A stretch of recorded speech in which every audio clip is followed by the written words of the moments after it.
Alright everybody, welcome back to the channel. So, update on the D100. Got everything together on it finally, I think. Got the headers in, got them snugged down so they're not leaking. Got it over to the exhaust shop, had them throw some pipes on there and attach the muffler and all that good stuff. So, alright, so if you haven't seen the headers yet, it's just Summit brand headers. I did get the Headman headers, but I didn't really like the way that they looked, so I stored them away for another vehicle I got that does have a 318 in it, and I went ahead and got these Summit brand headers here, which I like, and got some 2.5-inch exhaust here with some stainless tips, dual exhaust, one on each side. There we go. Dual exhaust, 2.5-inch pipe, and come over here and show you. I'll show you the Borla exhaust.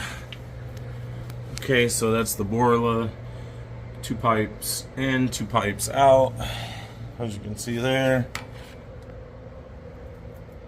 The only thing I don't like that the muffler shop did is they welded everything instead of giving me some kind of, flange where I can get these things off. So now it's like permanent all the way up there.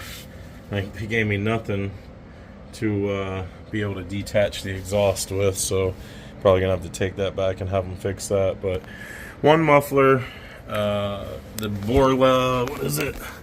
Borla Pro XS, and yeah, so got it hung up there, got all the little straps and everything. He did it nice. You gotta, with this truck, with having the gas tank on the driver's side, it's kind of, you can't really, you could run dual mufflers, but you'd have to face them straight up, side by side, like over here in this pocket, and that's a little bit heavier. And with this exhaust, you don't really have to do that because it's 2 in and 2 out. I'm showing you in reverse, but there's the 2 in.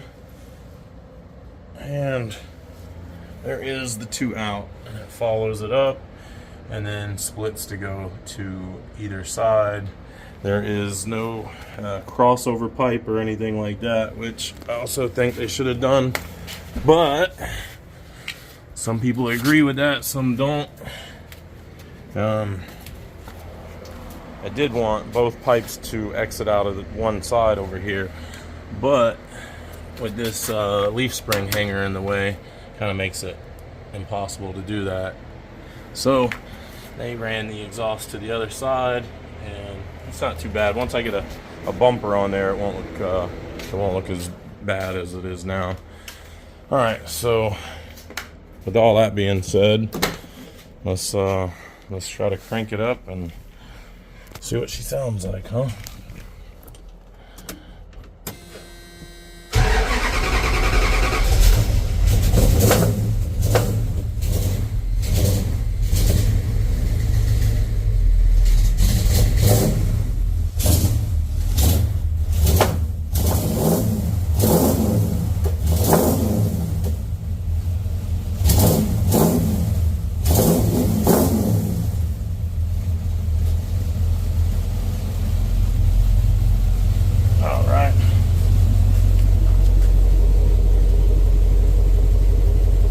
Sounds pretty good. I don't know why it's got that weird little backfire sound to it when I rev it up, but I'm gonna guess that's because I don't have the truck completely tuned up yet. Probably need some, yeah, see how it shut off? It needs some work.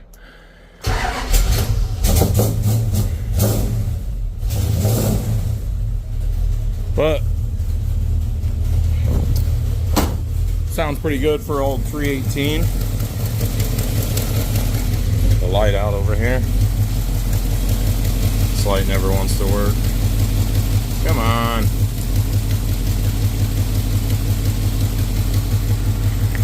It always works better right-handed. I don't know why. There it goes. Alright, look. So you can hear a little exhaust leak up here still. I'm gonna have to tighten some header bolts up, but she's a runner. Now I'm just gonna jump underneath it and check it for leaks and things like that, and tighten those header bolts up. It sounds like right there in the back again.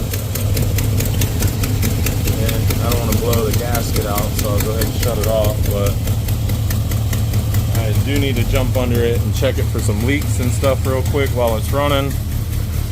So let's see if we have any leaks. Got my little step stools from Home Depot today, finally. Alright, you watch out, buddy. Alright, transmission looks good. It's not leaking. Looks like we do got an oil leak right here. And we'll have to follow that up to see where that comes from. Doesn't look like it's coming from the oil filter. Maybe the rear main seal or something. You can see a heavy buildup. It's starting to drip right there. Looks like it's coming from up there because it's wet at the top, and I've cleaned everything. Oh, also I had to make a bracket for the transmission tube. So I don't know if you guys can see that too well, but I got a Sawzall blade and cut it down, and it made a pretty good bracket there.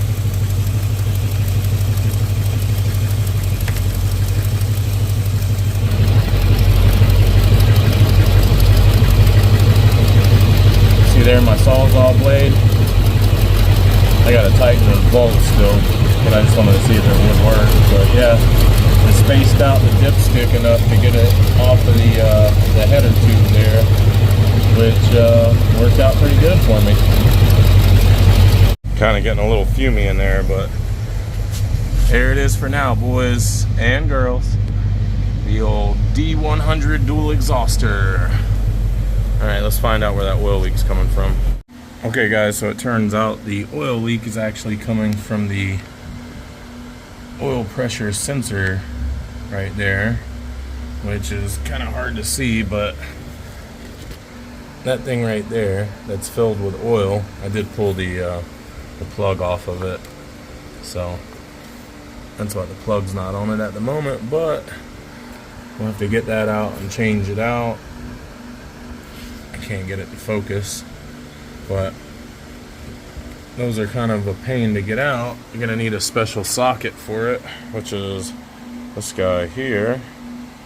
This is a 1 1/16", and it has this little socket top here on the top, so you could slide it down over the sensor and then get you another socket and ratchet like that there and get it out. So we'll just kind of take this here, put it back there, slide it over it, boom bam, and then we take our ratchet and get her out.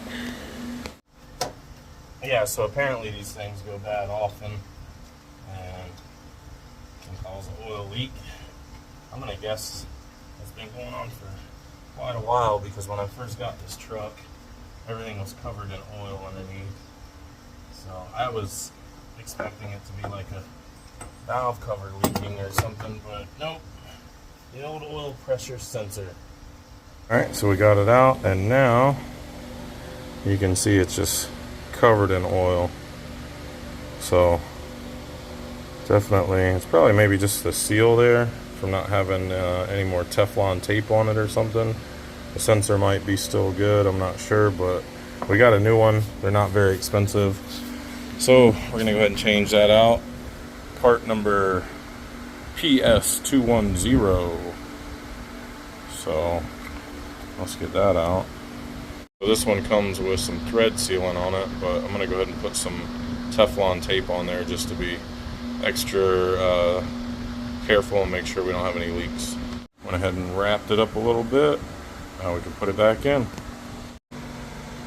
Alright, depending on how good my phone works, you can kind of see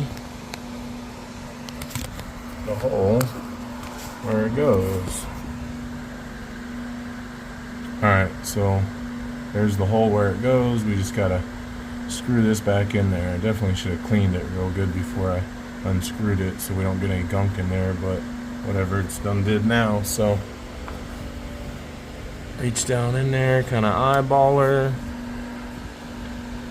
and thread it in there.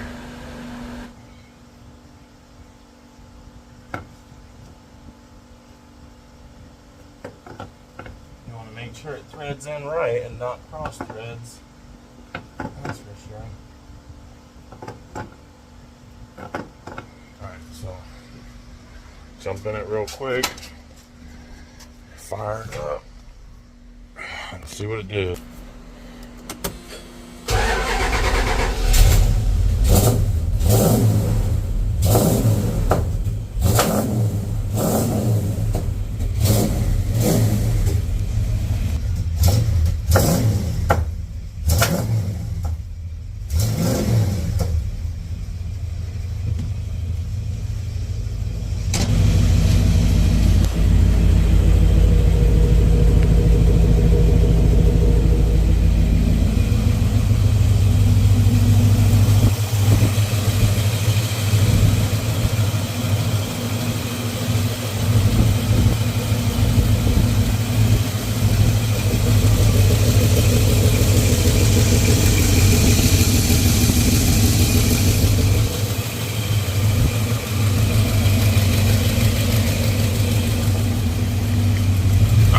See if we get any oil coming down.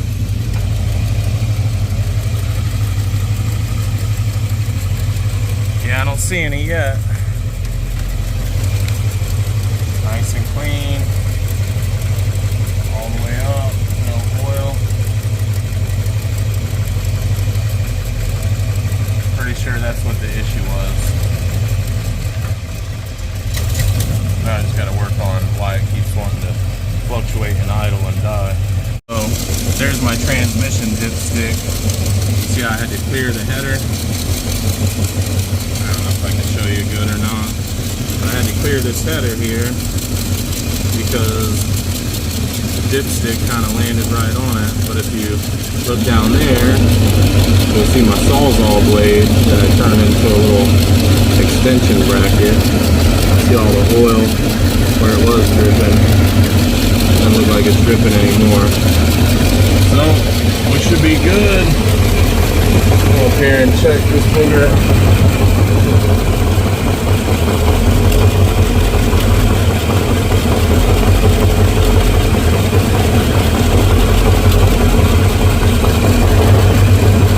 Looks like we're doing good. I don't see any oil coming out. Should be muy bueno now. Smoky as hell in here, but trying to let it run for a minute. Yeah. A little too smoky in there for me, but she's running.